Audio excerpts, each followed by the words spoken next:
Добавляем. И еще одну. Все. И перемешиваем. Оставляем тесто в сторонку. В это время будем разбираться с начинкой. Сыр трем на терке, а колбасу режем на кубики.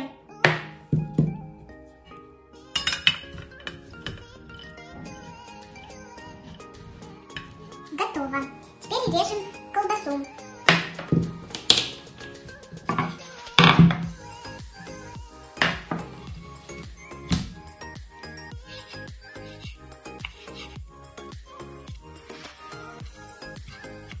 Включаем духовку.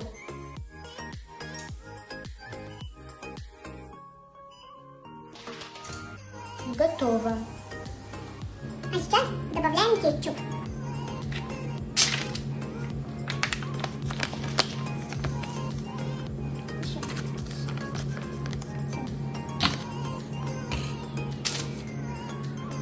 Добавляем колбасу. Добавляем сыр. Кладем в духовку на 10 минут. Наша пицца готова. Всем приятного аппетита!